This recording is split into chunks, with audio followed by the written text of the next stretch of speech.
Բարի լույս մեզ միացած բոլոր լսողներին եւ դիտողներին, գործարար ալիքն է սա, թարմ ուղեղով զրույցը, իսկ իմ զրուցակիցը Աննա Մկրտչյանը, պատիվ ունեմ խմբակցությունից, ողջույն Տիկին Մկրտչյան։ Բարև ձեզ։ Շնորհակալ եմ շատ, որ այսօր մեր տաղավարում եք։ Շնորհակալ։ Վերջին անգամ մենք զրույցը սկսեցինք, որ դուք որոշում եք կայացրել ընտրություններին չմասնակցելու։ Հիմա ընտրությունները ավարտվել են հետհայաց գցելով։ Արդյոք իսկապես ճիշտ էր այդ որոշումը ու իսկապես 100%-ով վստահ եք, որ ճիշտ ճանապարհով եք գնացել։ Ես այնքան ուրախ եմ այս ժամանակագրության համար, որտեղ դուք ինձ հնարավորություն եք տվել ընտրություններից առաջ խոսելու, միասին քննարկելու, թե ինչ կանխատեսումներ կան, ինչ վտանգներ, ու հիմա հնարավորություն եք տալիս կարծես թե Սահմանադրական դատարանի որոշումից անմիջապես հետո հասկանալու, թե ինչի մասին է խոսքը եւ ինչ կատարվեց։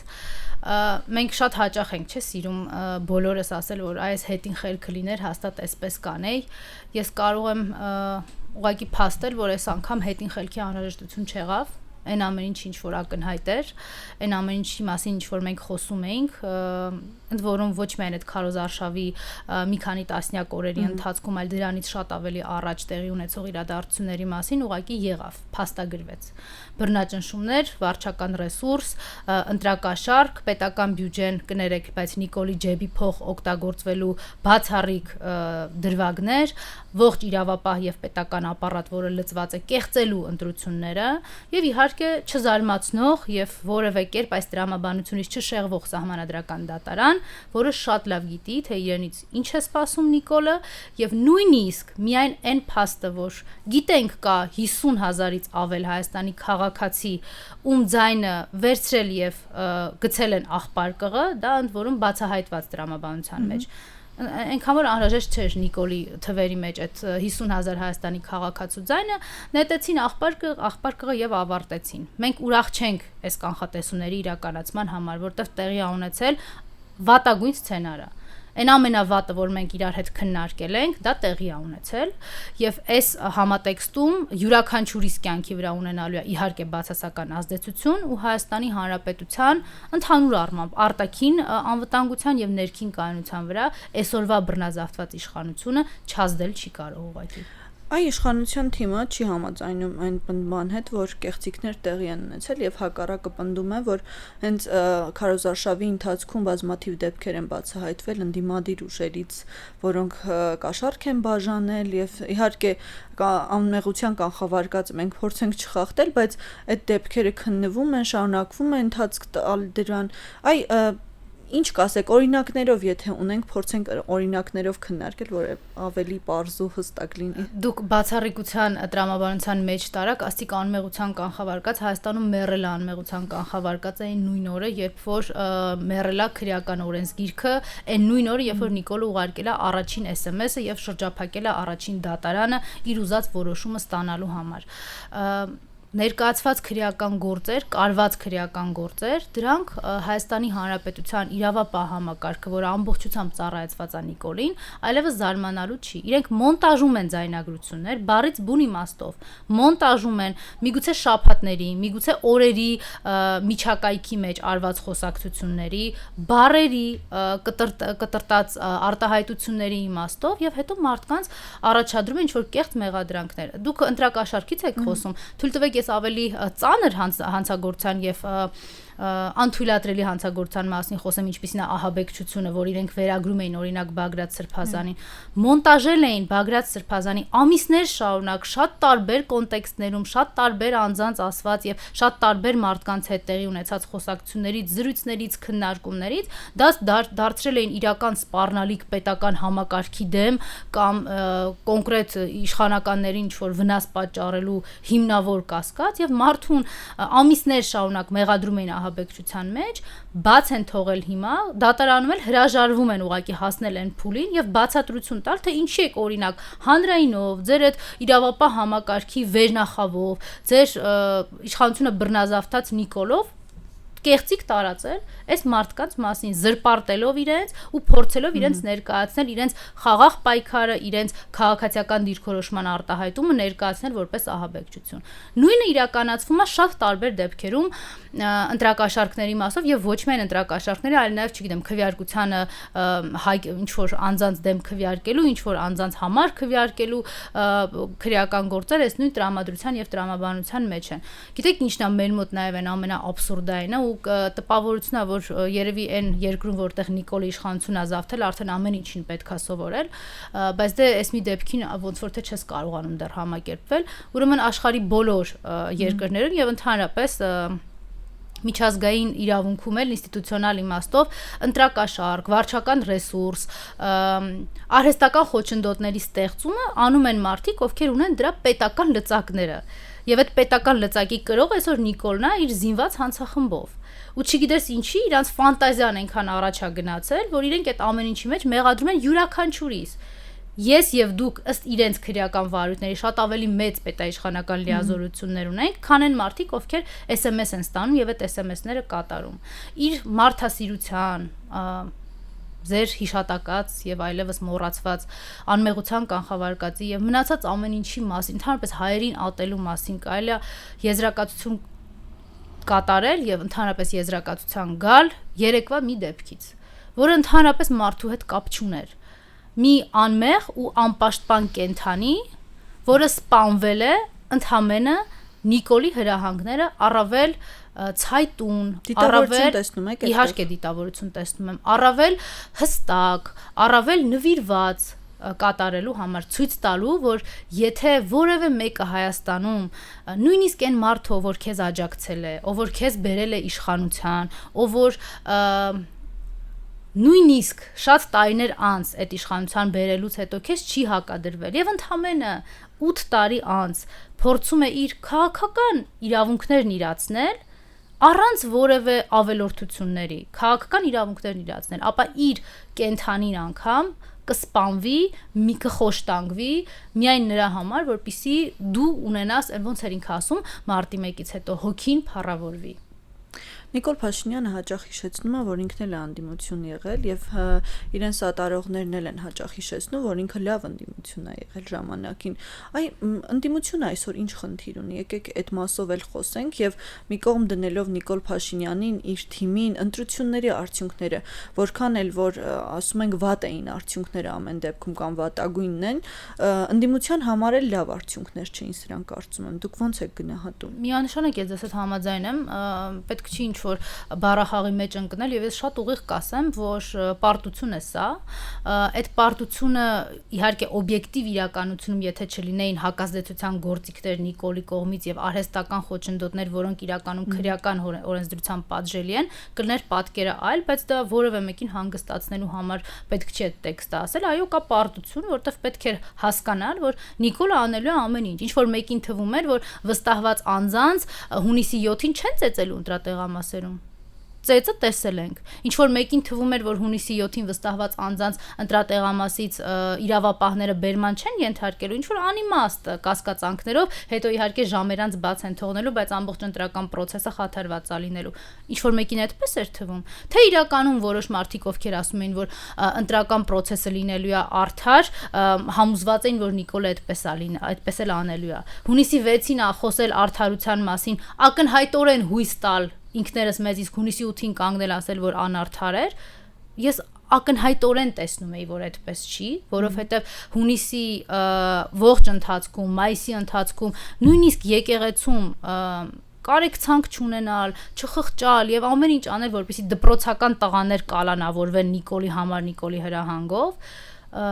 կնոջ հետ փողոցում վեճի բռնվել, դրանից հետո հոգեբանական եւ ֆիզիկական բռնություն գործադրել այդ կնոջ եւ այդ կնոջ ընտանիքի նկատմամբ, սրանից այն կողմ մենք ինչ որ բան էինք սպասում, այս տրամադրությունների մեջ ինքնախապեյությամբ զբաղվել, ինձ թվում է մենք էլ մի այլ ծայրահեղության մեջ ենք ընկնում, հանցավոր ինքնավստահության, որտեղ ինչ էլ լինի, մենք միևնույն է մեր ընդդիմադիր մանդատները կամ ընդդիմադիր հատվածը պահելու ենք, Արդյունքները շատ վատ են, վատթար են իմաստով, որ հնարավորություն պիտի մանդատների մասին չլիներ էս ամեն ինչը։ Իհարկե, ես իրականում չեմ հասկանում ինչա նշանակում մանդատ վերցնել, չվերցնել։ Ժողովուրդ Նիկոլը շարունակում է իշխանությունը պահել զավթած։ Մենք սա լավ հասկանում ենք, թե ոչ։ Այլ սցենարներ էին առաջարկվել եւ մանդատ վերցնելու սցենարը բացարձակ չկար ընդդիմություն լինելու պարագայում։ 2021 թվականին այդ իշխանազավթումը շարունակվեց պատերազմից հետո, կեղծված, դավաճանված պատերազմից հետո, իսկ այս ամեն ինչը սկսվել է 2018-ին։ Մենք ինչքան պիտի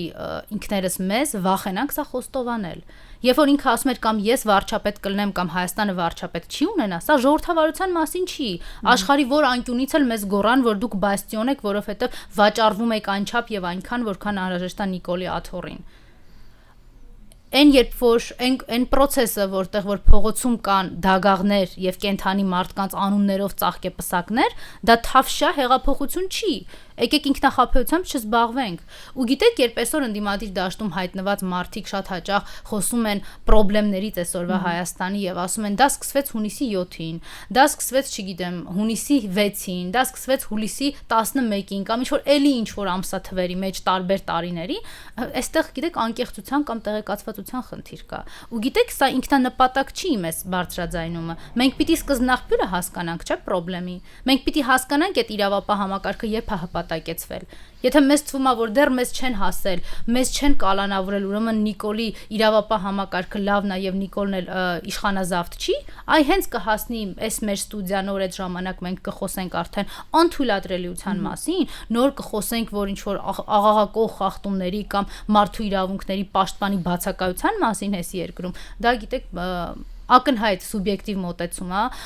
ակնհայտ եսասիրական մոտեցում է եւ հաստատ ձեր ասած քաղաքական լուծումներին չի տանում։ Իսկ քաղաքական լուծումը պիտի գտնվի մեկ նախադասությունից հետո։ Նիկոլը շարունակեց իշխանությունը պահել զավթած եւ Տիկին Մկրտչյան, Նիկոլ Փաշինյանը առաջարկ արեց, ասաց, եթե համաձայն չեք այս ամենի հետ, հեղափոխություն արեք, փողոց գեներացրեք, բայց ընդդիմությունը կարծես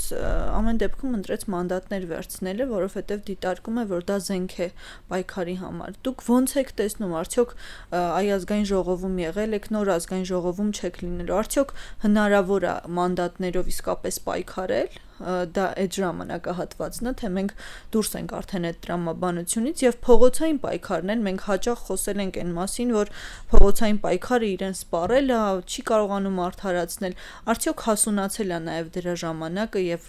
կարող է ինչ-որ բան տեղի ունենալ այդ տարբերակով։ Ես մշտապես չեմ կարողացել հասկանալ այն ընդդիմադիրներին, ովքեր յուրաքանչյուր Հայաստանի քաղաքացու, ով դուրս է եկել այս 8 տարիների ընթացքում Նիկոլի դեմ պայքարի, փորձել է այդ մարդկանց պայքարը ինչ որտեղ ոչ լիարժեք բնութագրել, ինչ որտեղ նսեմացնել դրա նշանակությունը կամ կարևորությունը, կամ փորձել սեզոնայնությամբ պայմանավորել, հիմա ամառը հարմար չի, հիմա ձմեռա ցուրտ է, մի քիչ աշուն կլինի, թե կթեժանա կամ գարուն կլինի, չգիտեմ ինչ կլինի, մարդիկ անկախ ժամանակային ինչ որ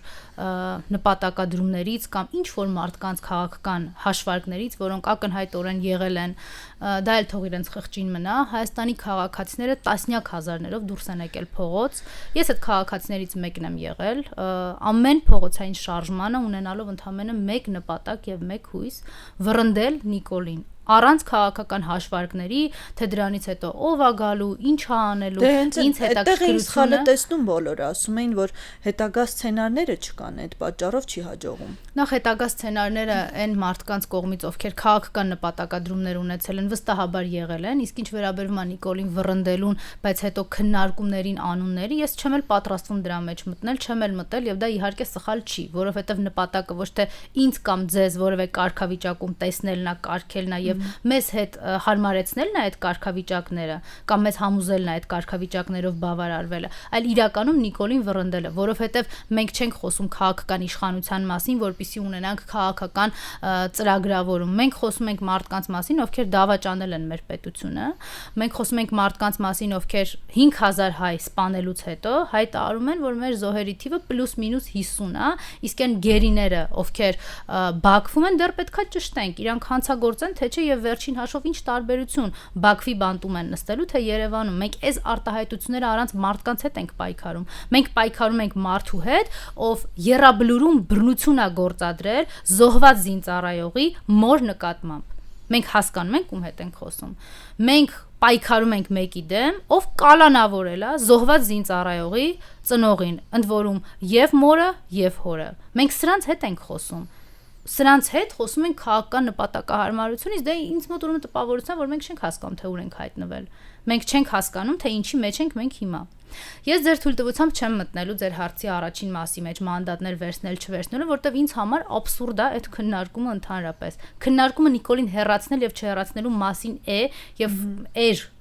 Հույս ունեմ, որ որևէ մեկի մոտ որևէ բան չի փոխվել այս իմաստով։ Իսկ ինչ վերաբերվում է պայքարի միջոցը թե չէ, ես երբևէ ազգային ժողովում չեմ աշխատել,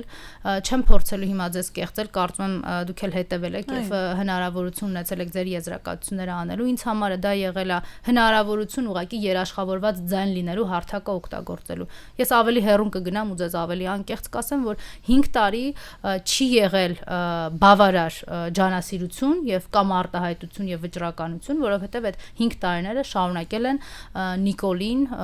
թույլ տալ լինել իշխանազավթը այս պետության։ Չնայած ամեն ինչ որ ամեն դեպքում պետությունը Նիկոլ Փաշինյանինը չէ, այլ մերն է եւ որպես падգամավոր կարող եք ինչ-որ փոփոխություն բերել։ Պետությունը երբ որ զավթված է իր գործառութային իմաստով, նպատակների իմաստով, որոնք ամրագրված են Հայաստանի սահմանադրության մեջ, այլևս իրականացման հնարավորություն չի տալիս։ Ես մի փոքրիկ օրինակի վրա կուզենամ բացատրեմ, որպեսզի տենց շատ վերացական չստացվի զրույցը։ Օրինակ, արտաքին հարաբերություններ եւ խորհրդարանական դիվանագիտության շրջանակներում, երբ որ դու ունես իշխանություն, որը օրինակ քո սահմանադրությամբ ամրագրված առաջնահերթությունների հետ ոչ մի ընդհանուր կապ չունի, ասում են Արցախի ժողովրդի վերադարձ, ասում է ինչ հայոց ցեղասպանության միջազգային ճանաչում եւ դատապարտում, ասում է ինչ Հայաստանի Հանրապետության տարածքային ամբողջականություն, ադրբեջանցիները թող Սյունիքում էլ մնան, Վայոց-Ձորում էլ մնան, հələ թող ավելանան, գան դեպի կենտրոնական Հայաստան։ Այս տրամաբանության մեջ դու ինչ դիվանագիտության իրականացման հնարավորությունն ես կամ այդ որ օղակում պետք է աշխատես։ Այնտեղ սեղանի ծայրին նստած լսես թե հայոց ցեղասպանությունը ոնց որ Էրդողանն է ասում զրպարտություն է ընդամենը եւ 0 պատասխան լինի այստեղ արտաքին գործերի նախարարությունից, ել չեմ խոսում ավելի վերադաս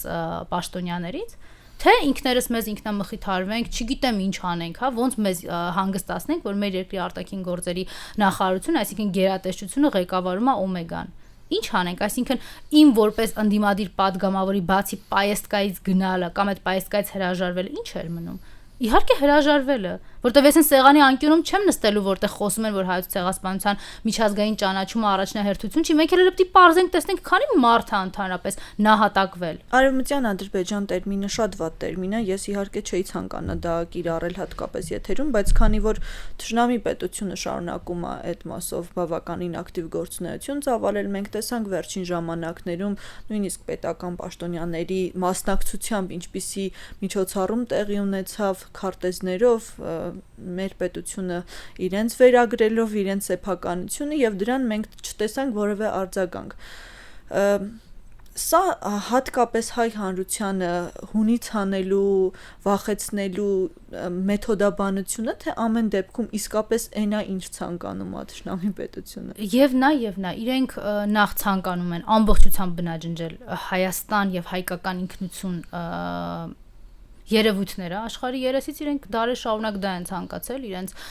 թուրքական եւ ադրբեջանական նարատիվներով մարդիկ մի ամբողջ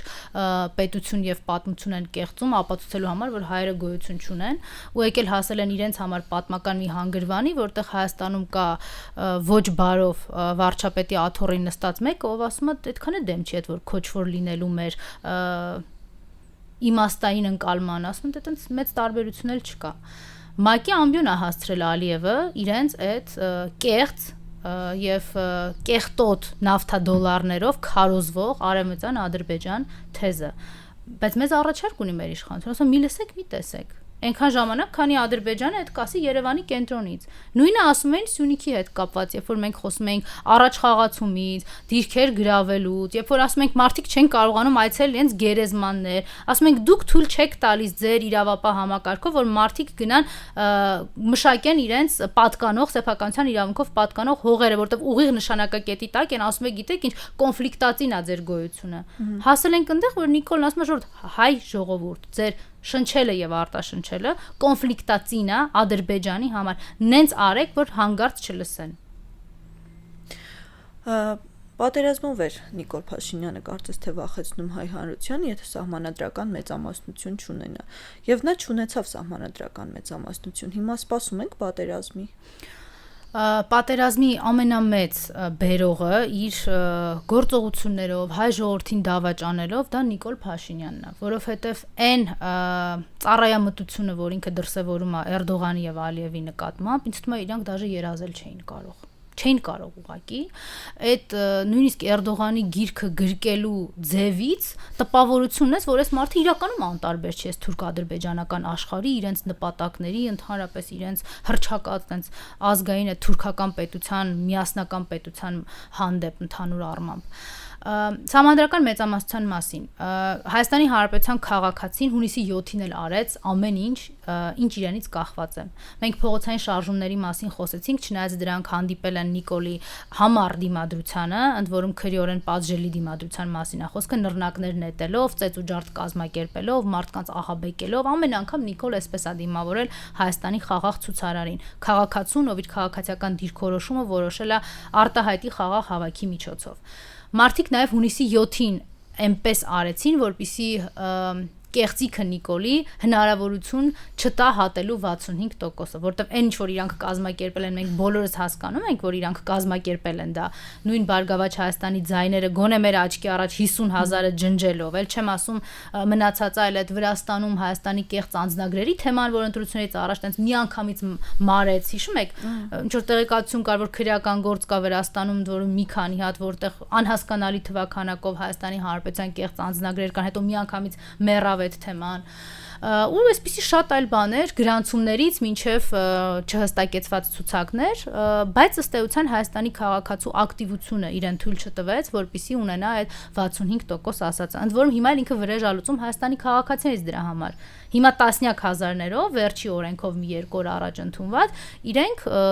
դրա անունը օրենք էլ դնել չի կարելի, պատռում է մի քանի տասնյակ հազարներով 80 քաղաքացու անձնագիր, այն իմաստով, որ ասում է դուք ինձ չեք ընտրելու, չէ՞։ Դուք 2018-ին պետքա որ գայիք փողոց փակեիք, շատ լավ։ Հիմա ես ձեր անհրաժեշտությունը այլևս չունեմ։ Դուք չեք կարող գալ այլևս այն իշխանությունը, որտեղ ես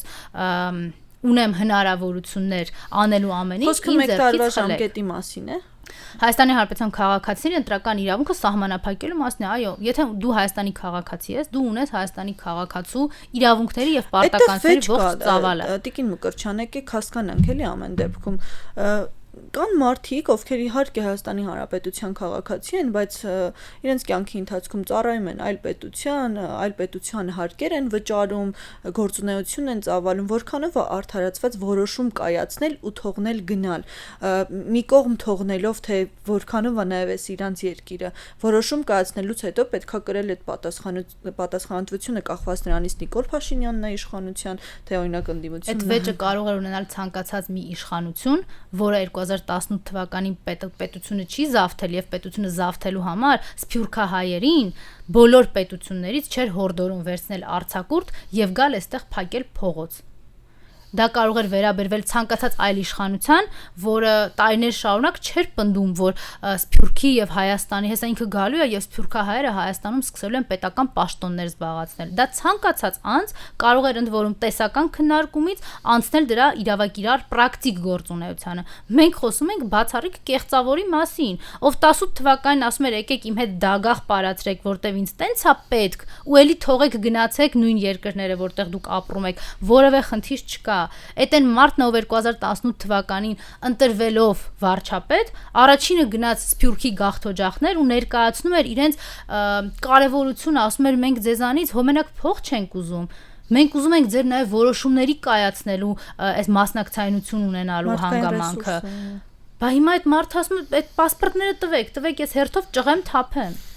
Եվ եթե թույլ կտակ նաև մի դիտարկում սահմանադրական մեծամասնության մասով մխիթարանքի համար չեմ ասում, բայց օբյեկտիվ իրականությունը մենք այդ օբյեկտիվ իրականության հետ էլ պիտի հաշտվենք։ Այսօր Նիկոլին անհրաժեշտ սահմանադրական մեծամասնությունը չկա, ի շնորհիվ 2015 թվականի սահմանադրական փոփոխությունների, որտեղ եթե 2015 թվականի սահմանադրական փոփոխություններով չամրագրվեր, որ հանրաքվեի եւ ազգային ժողովում այդ նախագիծն անցկացնելու համար մենք անհրաժեշտություն ունենք շատ ավելի բարձր ազգային ժողովի падգամավորների հավանությանը, քան ուղղակի պարզ մեծամասնությունն է, ապա այսօր կունենենք շատ ավելի տխուր պատկեր։ Հետևաբար ուզում եմ, որ նաև մենք հասկանանք, թե 2015 թվականի սահմանադրական փոփոխություններով ինչ զսպող մեխանիզմ է ներդրվել եւ այդ մեխանիզմը այսօր Հայաստանի քաղաքացին կարողացել է օգտագործել։ Շատ լավ, Ծառուկյանի ձերբակալմանը զուգընթաց մենք տեսանք նաև, որ 630 միլիոն է բռնականձվելու Սերժ Սարգսյանից, այս գործընթացը ինչի մասին է առհասարակ, մի քիչ կուզեմ մանրամասնեք, որքանով եք ծանոթ մանրամասներին դուք։ Բացարձակ ծանոթ եմ, Սերժ Սարգսյանի նկատմամբ քաղաքական հետապնդումները ոչ մի փուլում չեն դադարել։ Մեր զրույցը մշտապես անկեղծ է եղել, ես այդ տրամադրությունը չեմ էլ ուզում կոտրել, որտեվ ինձ այդպես եւ հարմար է եւ ձեզ հետ շատ հաճելի այդ իմաստով։ Նախագահ Սերժ Սարգսյանը 2018 թվականի ապրիլից է այդ քաղաքական թիրախավորման հետապնդումների եւ անարդարացի գնահատականների ներքո։ Մենք շատ ենք տեսնում հիմա քաղաքական գործիչներ, շատ ենք տեսնում կուսակցության ղեկավարներ, ովքեր այս կամ այն փուլում իրենց կյանքի, այս կամ այն որոշման արդյունքում են հայտնվում այդ ժամանակահատվածում իրենց կյանքի, որտեղ կան հետապնդումներ, անարդարացի վերաբերմունք իրենց հարազատների, ընտանիքի անդամների նկատմամբ։ Սերժ Սարգսյանը այդ իմաստով ամենաթիրախավորված քաղաքական գործիչն է եղել։ Իրեն Նիկոլը որպես թուրքական իշխանության կրող եւ ներկայացուցիչ չի կարողանում ներել այն պետական գործունեությունը, որ ինքը իրականացրել է ավելի քան 30 տարի երկու հայկական պետականությունների համար։ Սերժ Սարգսյանին դա Նիկոլը եւ Նիկոլի տերերը մեծամասամբ եւ հիմնականում իհարկե ներել չեն կարող։ Սերժ Սարգսյանից ոչ միայն այդ շինծու գործն է, որտեղ Նիկոլի հիշում եք, չէ, այդ որ մի դատավորն է, որի մուզածը պիտի չանի տրամաբանության մեջ դակել, այլ նաեւ այն բազմաթիվ քրեական գործերն են, որոնցով հիմա նախագահ Սարգսյանը անցնում է, ընդ որում ես ձեզ կհիշեցնեմ մի քանի ամիս առաջ տեղի ունեցած դրվագը, երբ նախագահային մեկ օրվա մեջ 4 անգամ տարան դատարան, 4 անգամ միայն խափանման միջոցի քննության համար։ Փակին երևի զրույցը վատ նոտայով, բայց իրական նոտայով, որտեվ կարծում եմ առաջին զրույցը սկսեցինք, անկեղծ էլ փակենք ամեն դեպքում, հուսանք, որ իրավիճակի փոփոխություն կլինի, չմոռանանք, որ Արմեն Աշոտյանն էլ է կալանքի տակ, ազատություն բոլորին։ Շնորհակալ եմ։ Մեզ լսողներին եւ դիտողներին հիշեցնեմ, որ Աննա Մկրտչյանն էր մեր տաղավարում, ազգային ժողովի падգամավոր, իսկ ձեզ համար Մոնիկա Մամյանն էր զրույցը վարում, կհանդիպենք վաղը, լավ եղեք։